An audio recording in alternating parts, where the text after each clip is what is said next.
Once upon a time, in a small village nestled between rolling hills, lived a curious boy named Leo. Unlike the other children his age, Leo wasn't known for his strength, speed, or looks. In fact, he was quite ordinary in most ways.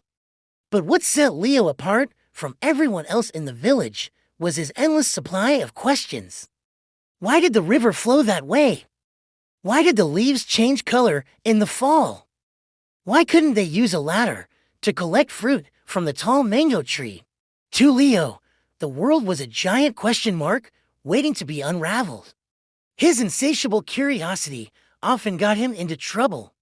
One sunny afternoon, while the other children were playing by the river, Leo noticed that everyone seemed very busy carrying heavy buckets of water back to the village. He asked an elderly woman why she had to carry such a heavy load. And then another question: why don't we just build a well near the river to make it easier? The woman sighed. Why do you ask so many questions, Leo?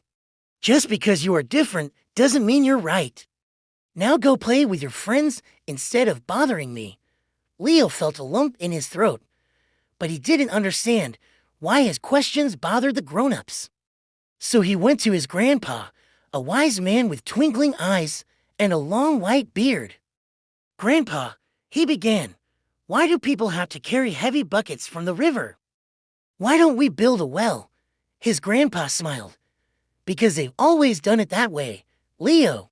It's easier to question why something is than to think of a better way to do it. Leo didn't quite understand his answer, but he soon learned there was one place where his questions were not just welcome, they were encouraged: the library. Surrounded by dusty books and scrolls, Leo found an old book titled Inventions and Their Creators. He learned about heroes like Archimedes, Leonardo da Vinci, and Thomas Edison, men who changed the world with their inventions. Leo's eyes sparkled with excitement. I want to be like them, he whispered, flipping through the pages. One day, Leo was helping his mother in the fields when he saw a bird take flight. He stopped to watch it soar effortlessly through the sky, wondering if he could create something to fly like a bird. That's when Leo built his first invention, a kite that could fly even when there was no wind.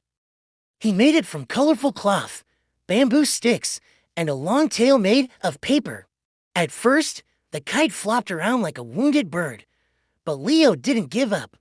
He adjusted the angles, tested the weight, and balanced the tail until finally it lifted into the air and soared like a colorful eagle.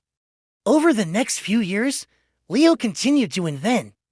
When the fireflies came out at night, Leo would collect them in a jar and put them in a special lantern he'd made out of glass and copper.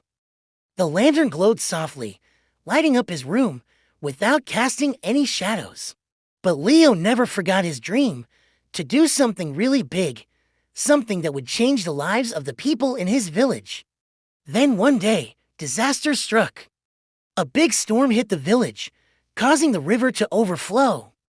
The water blocked the path to the nearest well, forcing everyone to carry water from a much farther distance. The storm raged for days, soaking everything in sight. After the storm passed, gray clouds still hung over the village. Everyone was tired and grumpy. The people complained bitterly about their heavy loads, but no one could think of a solution. They all felt helpless. One morning, Leo's father called him aside. I need you to help me carry water today, son. Leo nodded seriously. As they walked to the river, Leo noticed how hard everyone was working, including his grandpa, who usually took care of the village's clock tower. Why don't we use a wheel to lift the water from the river? Leo suggested. His father shook his head. That's crazy talk. A wheel won't help us. We've always carried water this way. It's too much work to build some fancy contraption like a wheel. Besides, you're just a kid. You don't know how hard life is. Leo's heart sank, but he kept quiet. All that day, Leo helped his family carry water.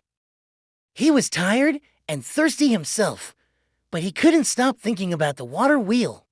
That night, after everyone had gone to bed, Leo snuck into the shed. Hiram's family and friends struggled with daily chores. Everyone felt hopeless. Leo, however, felt a growing determination inside him.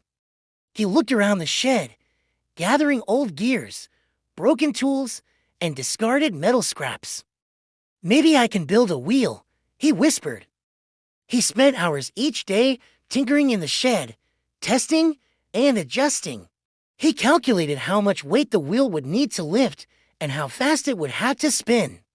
But as he worked, he kept encountering problems. His tools would break, his calculations would be wrong, and sometimes he would simply run out of parts. Leo began to lose hope. Maybe his father was right. Maybe he was just a dreamer. Maybe it was best to just stick to reality and help his family carry water every day. One evening, as Leo sat staring at the floor, defeated, he heard a soft scratching sound. He looked out the window and saw a little mouse trying to push a crumb up a crack in the wall. The mouse strained and pushed again and again, and slowly the crumb moved upwards. Suddenly, Leo's eyes widened. He jumped up and ran to the table where he kept his notes and drawings. That night, Leo sat in his shed, no longer afraid of failure. The tiny mouse had shown him that even the smallest creature can accomplish great things with enough effort. With renewed determination, he continued to work, driven by a burning desire to help his village. Finally, after weeks of hard work, the day arrived when Leo's invention was complete.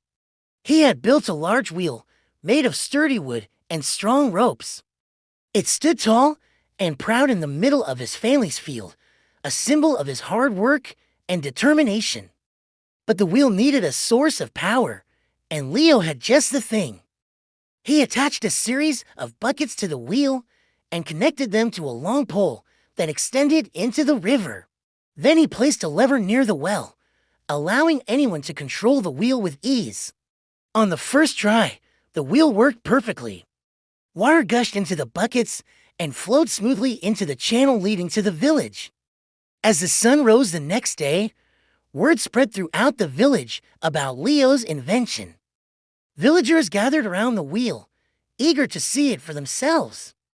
When they saw how efficiently it lifted water from the river, their faces lit up with amazement. The village elder, a respected man with a long white beard, approached Leo. "You have brought water back to our village," he said, "and given hope to those who were losing faith. We are honored to name your creation the Spark Wheel, for you brought a spark of ingenuity and determination to our time of despair." From that day on, Leo was known throughout the land as the boy who changed everything.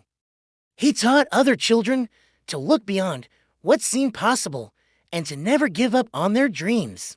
Many years later, now a grown man, Leo was still tinkering in his workshop, inventing all sorts of useful gadgets for his village. One evening, while sitting at his workbench, he looked up at his wife with a twinkle in his eye. "Can you believe it, Martha?" All because of a little question. Martha smiled, knowing that if not for his endless curiosity, their village might still be struggling to get water from the river. Together, they looked at the blueprint in Leo's hands, a plan for a talking box that would help his grandma hear the church bells better. As Leo continued to invent, he never forgot the valuable lesson he learned from his family and friends. He understood that true strength lay not in brute force, but in the power of dreams and the courage to pursue them. And so, the story of Leo, the boy who changed everything, was passed down through generations, inspiring countless others to follow their dreams and make their own sparks of change in the world.